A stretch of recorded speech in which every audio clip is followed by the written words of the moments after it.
મિત્રો આઈ એમ પિયુષ બ્લોગર ને અમે આવી ગયા છીએ તરસિંગડા ખોડિયાર માતાના મંદિરે. તો મિત્રો તમે આ ડુંગરો પણ જોઈ શકો છો અને વરસાદ પણ ચાલુ છે. નોન સ્ટોપ વરસાદમાં પલળી ગયા છીએ અને મિત્રો તો પણ એમાં શૂટિંગ રોકતું નથી અને રોકશું પણ નહીં, કારણ કે અમે છીએ યુટ્યુબર અને યુટ્યુબરની લાઈફ તો મિત્રો આવી જ હોય છે. તો જઈએ આપણે ખોડિયારના દર્શન કરીએ અને વરસાદ પણ વધી ગયો છે અને થોડોક નાસ્તો પણ લીધો છે. એ નાસ્તો પણ અમારે કરવાના છે. તો મિત્રો અમે જઈએ.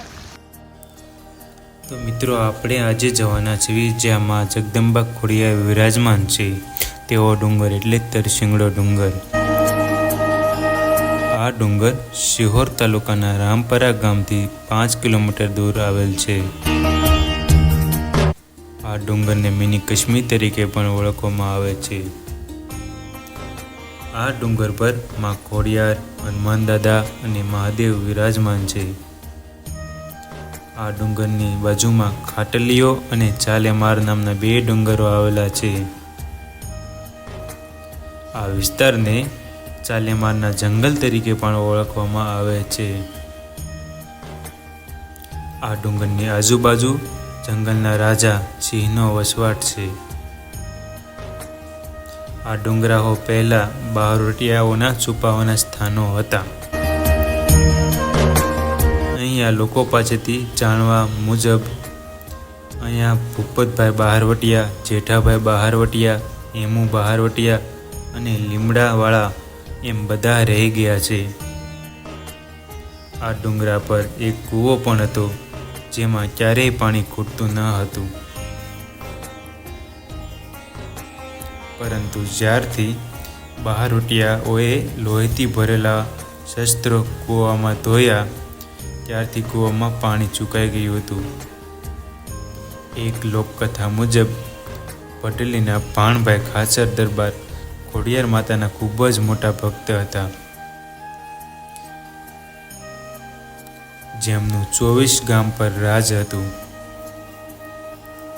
તેમના પર માં ખોડિયારમાં ખૂબ જ પ્રસન્ન હતા.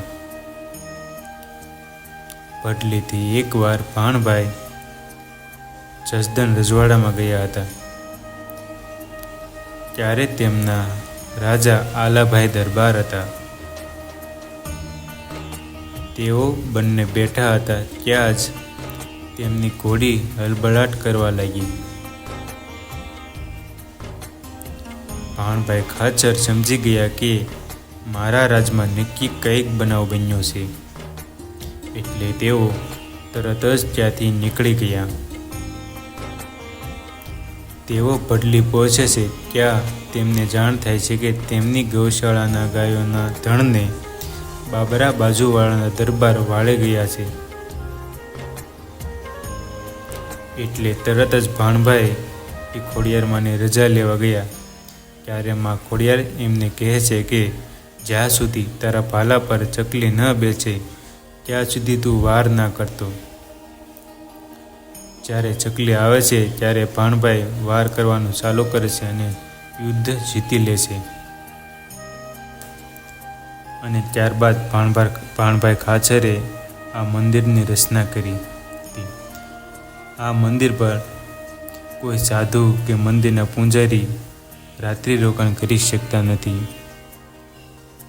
પૂનમગીરી બાપુ આ મંદિરની પૂજા અને અર્ચના કરે છે. તો મિત્રો, હું છું પિયુષ બ્લોગર અને મારો વિડીયો જો તમને ગમતો હોય તો પ્લીઝ લાઈક, શેર અને સબસ્ક્રાઈબ કરવાનું ભૂલતા નહીં. આ મંદિર ખૂબ જ રહસ્યમય છે, તો એકવાર જરૂર ત્યાં જઈને ખૂબ જ મોજ કરજો, એન્જોય કરજો. તો મળીએ છીએ આપણા નેક્સ્ટ વિડીયોમાં. જય માતાજી, જય શ્રી કૃષ્ણ.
છે માં ખોડિયાર માતાનું મંદિર તમે અહીંયા જોઈ શકો છો.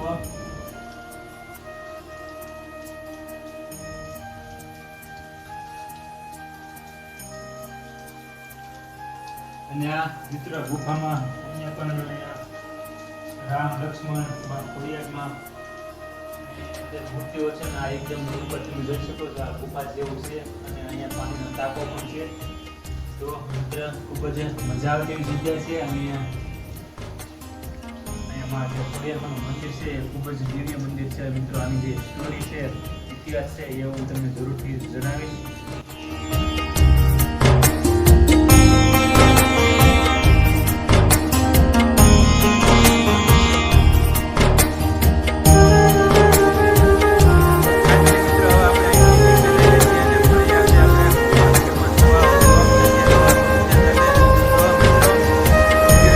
જેટલો બને એટલો શેર કરજો અને ચેનલને સબસ્ક્રાઇબ કરવાનું ભૂલતા નહીં. તો મિત્રો મળે છે નવા વ્લોગમાં. જય માતાજી, જય શ્રી કૃષ્ણ.